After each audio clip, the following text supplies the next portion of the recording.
네, 오늘 주시는 말씀은 오복입니다. 오복. 제가 복 얘기를 잘 안 하죠. 세상에서 누리는 복을 얘기하기보다는 세상에서 복이 되는 것을 여태까지 많이 설교를 했습니다. 그런데 하나님이 오늘 특별히 5가지 복에 대해서, 지난번에 7가지 복 얘기했죠?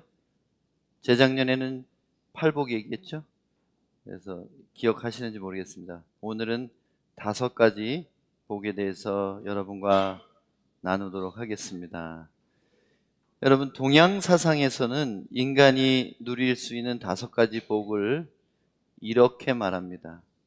아마 여기 포르투갈어로 어떻게 통역을 할지는 모르겠습니다. 수, 부, 강령, 유호덕, 고종명이라고 합니다. 예, 다 한자예요. 수는 목숨 숫자예요. 장수하는 것, 오래 사는 것이 복이다 그랬어요. 부는 부할 부자인데 살아가기 불편하지 않을 정도로 부자가 되는 것, 그게 2번째 복이라고 했어요. 3번째는 강령입니다. 강은 건강할 강자에다가 안녕 영자예요. 그래서 몸과 마음이 건강한 것을, 편안한 것을 복으로 여겼어요. 그리고 유호덕이라는 말은 이웃이나 타인을 위해 봉사하고 선한 일을 하는 것, 덕이 있는 삶, 그것이 4번째 복이라고 그랬고요. 고종명, 이게 되게 좀 어려운 말인데 평안하고 깨끗한 죽음, 그것이 5번째 복이라고 했습니다.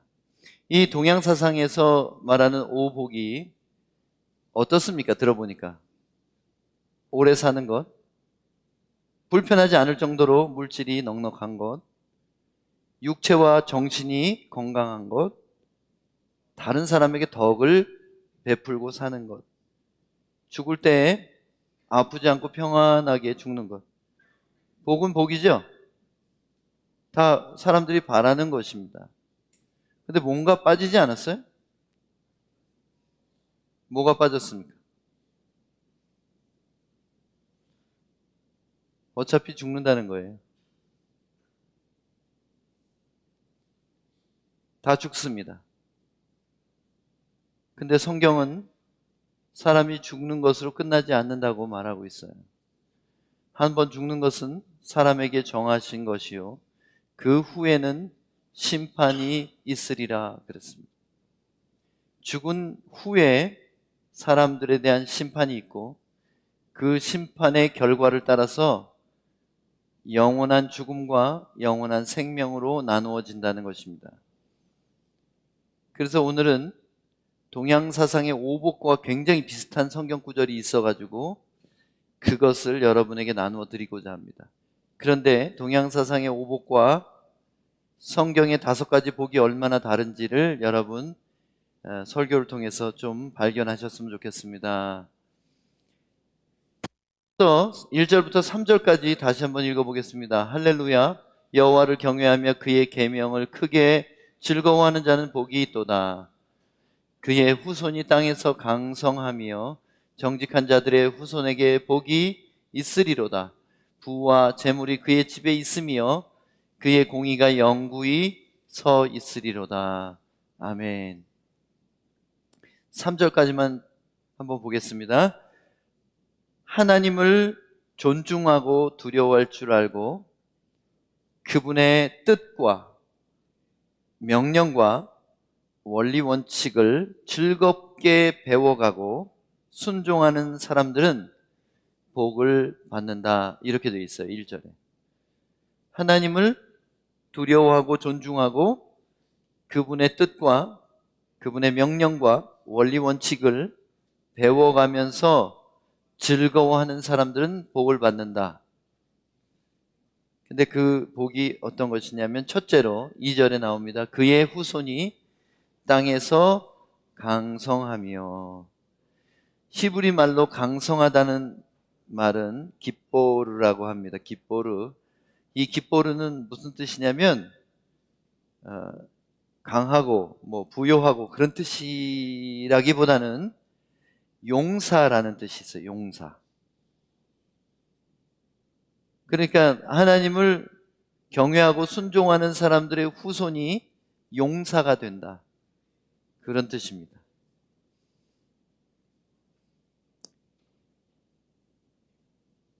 정직한 자들의 후손에게 복이 있으리로다. 하나님을 경외하고 순종하는 자를 다른 표현으로 뭐라고 했냐면 정직한 자들이에요. 그래서 교회 다니면서 거짓말하는 사람들은, 교회 다니면서 자기 양심을 속이고 남을 속이는 사람들은 구원받은 하나님의 자녀가 아니라 위선적인 종교인일 뿐입니다. 그래서 그런 사람은 교회를 수십 년 다녀도 구원받을 수 없어요. 하나님을 인식하고 두려워한다는 것은 그분이 우리의 마음을 아시고 우리의 삶을 들여다보고 계신다는 것을 인식하면서 하나님이 명령하신 성경의 수많은 선한 일, 하나님의 성품과 일치하는 일들을 우리가 즐거워하며 따르는 사람들이 될 때 우리들의 후손이 이 땅에서 능력 있고 영향력 있는 용사처럼 된다는 뜻입니다. 두 번째, 첫 번째 복은 후손들이 용사가 되는 복이에요. 두 번째는 부와 재물이 그 집에 있으며, 부와 재물이 그의 집에 있으며. 여기 동양사상의 오복하고 비슷하잖아요. 근데 부와 재물이 그의 집에 있으면은 원어를 좀 들여다보면 여기 부는 물질적인 부만을 얘기하는 것이 아니라 만족함이라는 뜻이 있습니다. 히브리 말로 혼이라는 단어인데 만족함. 여러분 아무리 물질이 많아도 만족 못하는 사람들이 있어요. 계속 밑빠진 독처럼 자신을 채우려다가 욕심에 갇혀 다른 사람들과의 관계가 다 끊어지고 이기적으로 아주 무섭게 변해가다가 죽는 사람들.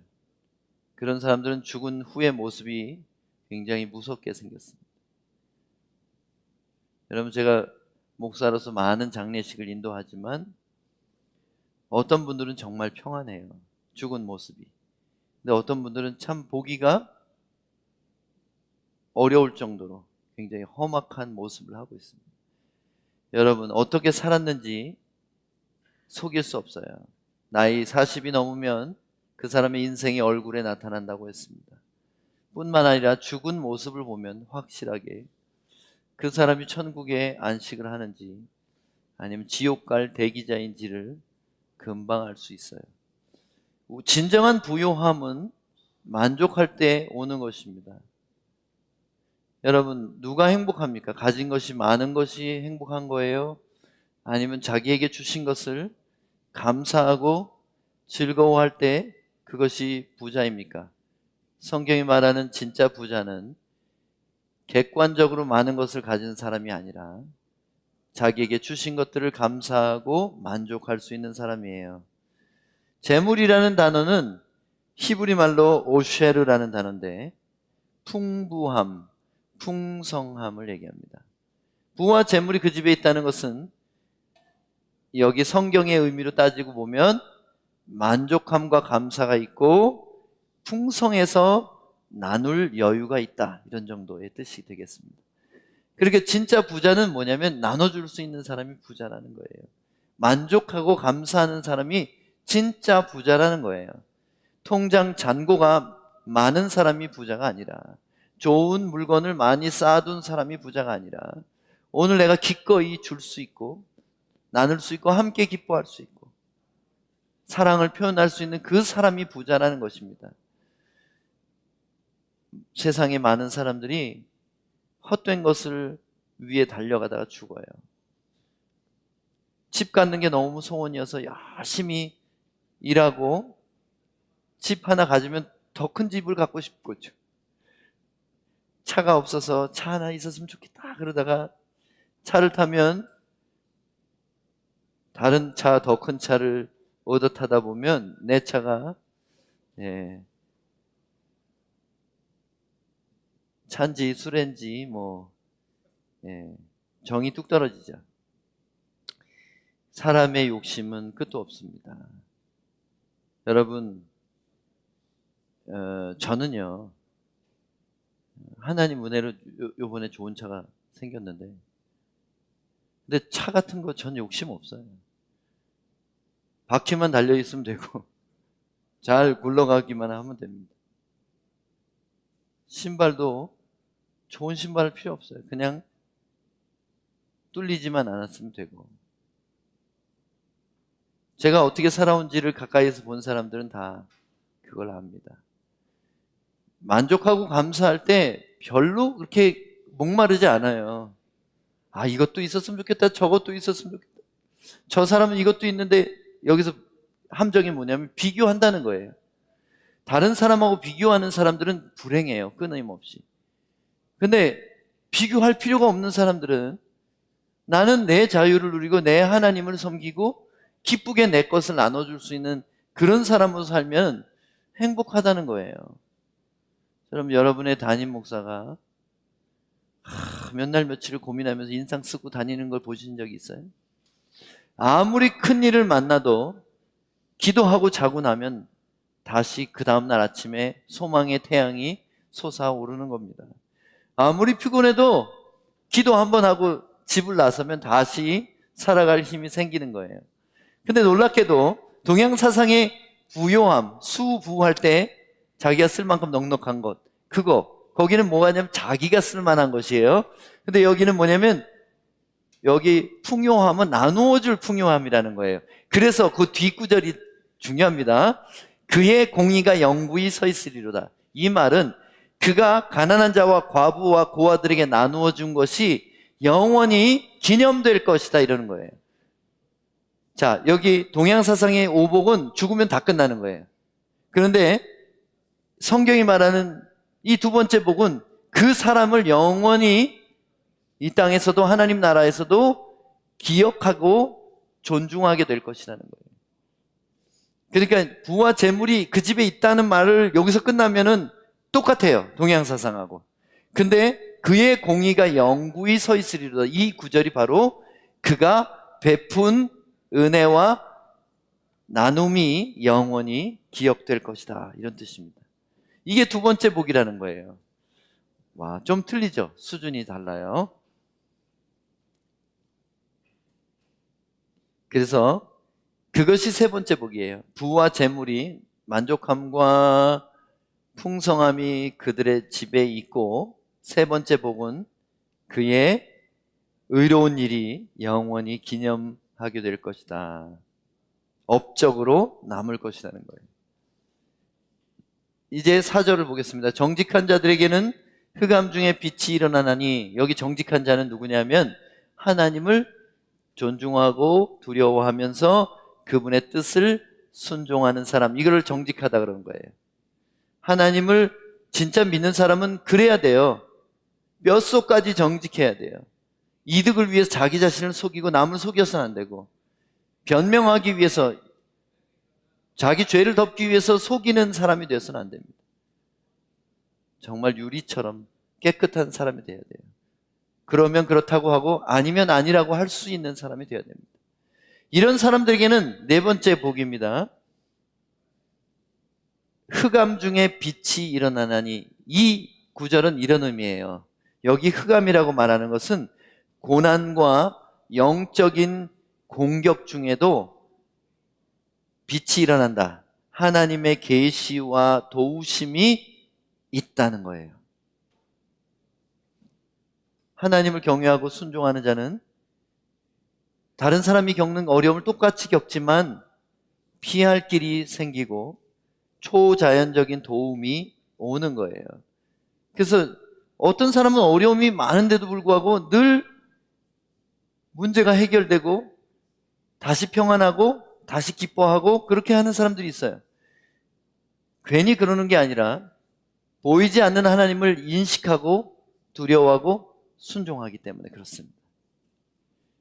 자, 이유가 있어요. 이 네 번째 복을 받는 이유는 그는 자비롭고 긍휼이 많으며 의로운 사람이로다. 여러분 놀라운 구절이에요, 이게. 그는 자비롭고 긍휼이 많으며 의로운 이로다. 그리고 5절 계속 읽어볼까요? 은혜를 베풀고 꾸어주는 자는 잘 되나니 그 일을 정의로 행하리로다. 4절 후반절과 5절을 읽어보면서 여러분 깨달은 거 있습니까? 성경 열심히 공부한 분들은 깨달을 거예요. 하나님이 자기 자신을 모세에게 소개하실 때 자기의 성품을 소개하신 거예요. 은혜롭고 자비롭고 노하기를 더디하고, 쉽게 말하면 지금 이 사람은 누구를 닮았어요? 하나님을 닮은 거예요. 우리가 교회 다니면 하나님의 자녀가 되는 게 아니라 하나님을 닮아야 하나님의 자녀예요. 교회는 다니는데 말하는 뻔세나 생각하는 거나 하는 행동은 마귀를 닮았어요. 그러면 어떻게 됩니까? 닭이 알을 낳는데 오리가 나왔어요.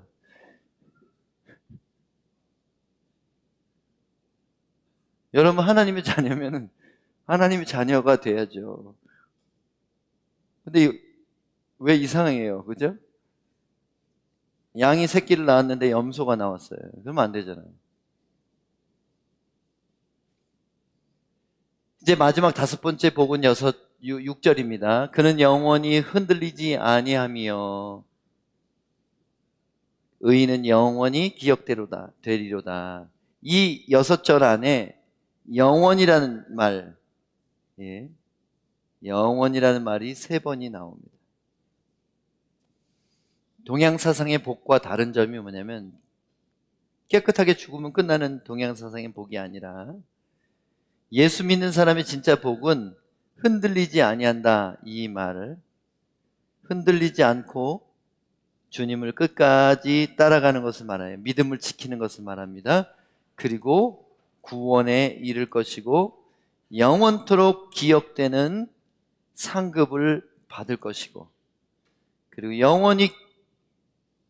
영원이라는 단어를 3번 썼어요. 이게 뭘 의미하냐면 영생을 의미합니다. 예수 믿는 사람들은 되게 믿어지지 않는 것을 믿고 있는 겁니다. 데살로니가 전서 4장에 보면 예수님께서 이 땅에 다시 오실 때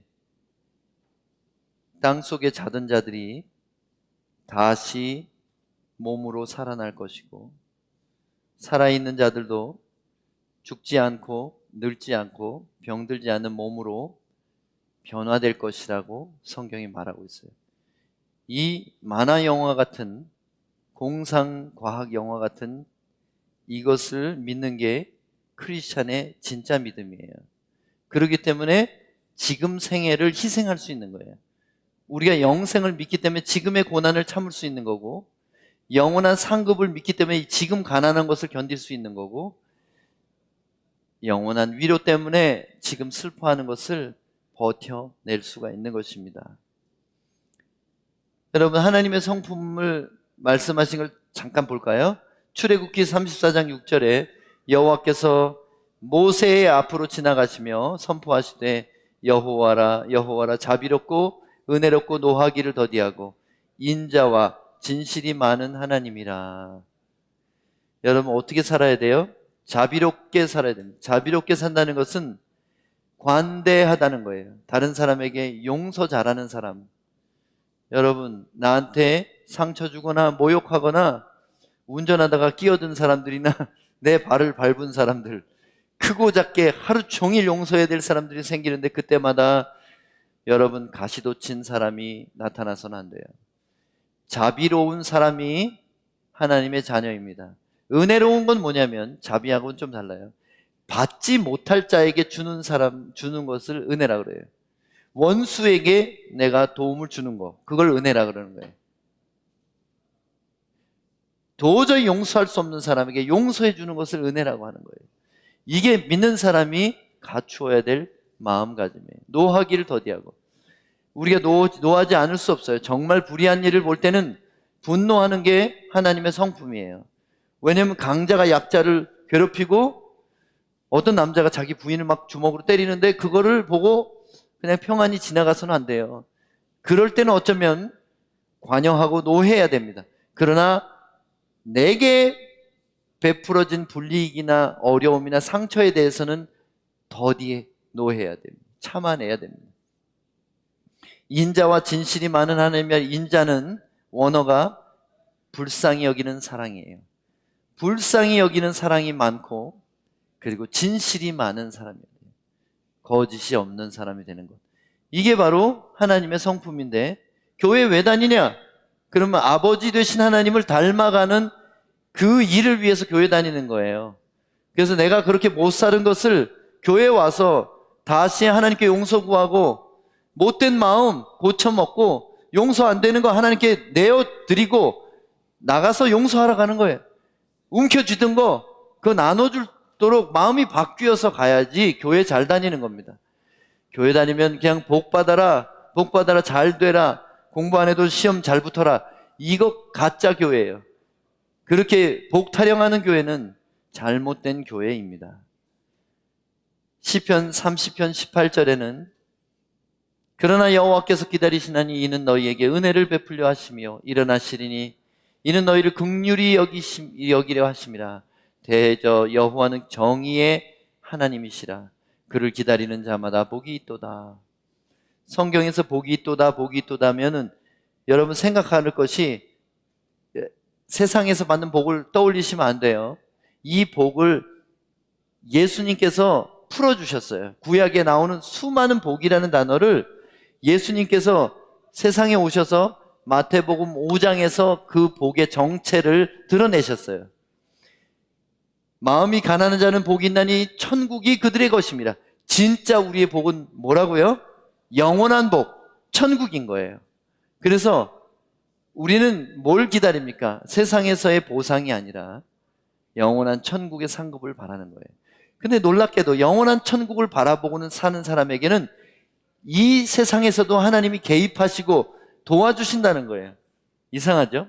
그러니까 선후가 바뀌면 안 도와주셔요. 세상에서 누릴 복만을 구하는 자들은 그것마저도 하나님이 안 주십니다. 만약에 준다 그러면 하나님이 버리신 거예요. 세상에서 복을 구하지 마세요. 필요 없어요. 하나님 나라의 복을 구하세요. 내가 하나님 닮고 싶습니다. 그리고 그 나라에 들어가고 싶습니다. 어떻게 하면 될까요? 이런 삶을 살다 보면 내가 구하지 않은 것들을 그냥 주신다는 거예요. 하나님이. 제 삶을 들여다 한번 보세요. 제가 뭐 세상에 어떤 물질에 목말라 하지 않았어도 하나님이 때가 되니까 다 나누고 사니까 주세요. 그리고 저는 만족하고요. 그것이 뭐 어떻든지 상관없이. 우리 하나님은 어떤 분이라고 했어요? 정의의 하나님이라고 그랬어요. 그럼 정의롭지 않은 크리스찬은 하나님을 욕보이는 것입니다.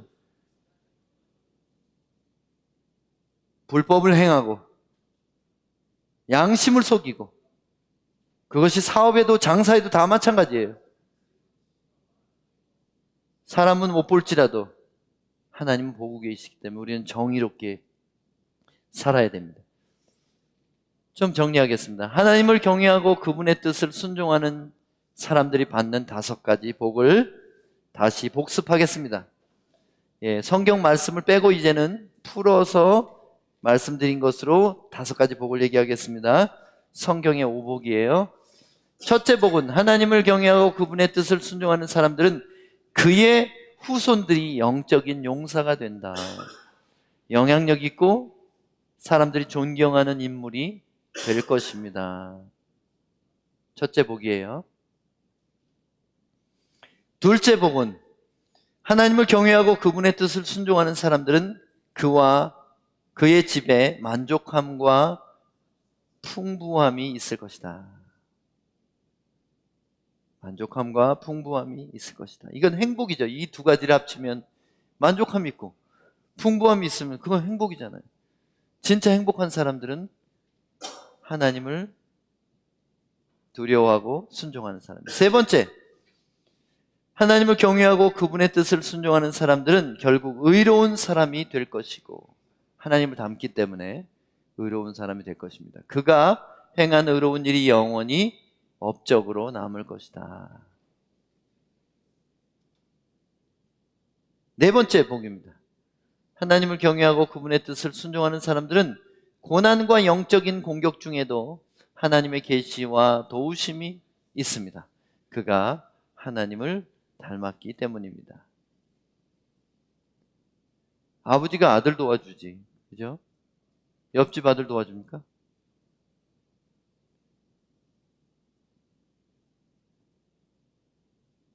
다섯째 복입니다. 하나님을 경외하고 그분의 뜻을 순종하는 사람들은 흔들리지 않고 주님을 따르다가 구원에 이를 것이며 영생과 영원토록 기억되는 상급을 받을 것이다. 이게 하나님을 믿는 사람들이 받을 5가지 복이에요. 그래서 여러분, 믿는다는 게 뭐예요? 예수님이 나의 주님이다 고백하는 거예요? 아니면 교회 꼬박꼬박 출석하는 겁니까? 아니면 헌금 뭉탱이로 한번 많이 내는 겁니까? 뭐가 잘 믿는 거예요? 그런 것들은 잘 믿는 기준이 될 수 없어요. 하나님을 닮아가는 게 잘 믿는 겁니다. 그래서 한 번 더 복습합니다. 이 5가지 복을 한 문장으로 좀 줄여보면, 자기 자손과 자기 자신과 자손이 이 땅의 삶에서 만족과 풍성한 가운데 살며 베풀고 나누고 의를 행하며 하나님을 닮아가다가 고난의 시간에도 도우심을 받아 이겨내고 명예와 흔들리지 않는 영원한 구원과 상급에 이르려면 이게 정말 원하죠? 저는 이 문장을 써놓고 주님 원합니다 이렇게 말했어요. 원하시죠? 하나님을 경외하고 그의 뜻을 알아 순종해야 이 5가지 복을 받을 수 있는 거예요. 그것이 이 세상과 영원까지 이르는 놀라운 축복에 이르는 길입니다. 세상에서 받을 복을 먼저 구하지 말고 안 보이는 것, 안 보이는 하나님의 성품, 안 보이는 천국, 그것을 바라보고 사모하는 사람들은 세상 복도 보너스로 받을 것이라는 뜻입니다. 물론 세상에서 믿음으로 살아도 고난이 오고 가난하고 힘들 수도 있어요. 그렇지만 그 모든 이유는 하나님을 경외하고 순종하는 것을 가르치기 위해서 훈련시키는 과정일 뿐입니다.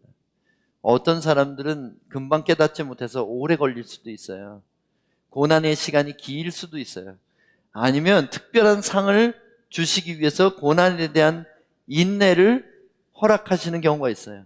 성경에 나오는 욥이란 사람은 다른 사람들보다 훨씬 더 자비롭고 은혜를 베푼 사람이었는데도 일생 고난을 심하게 받았습니다.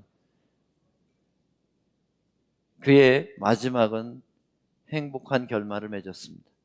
왜냐하면 하나님은 세상에서 갚아주지 않으면 영원히 갚아주세요.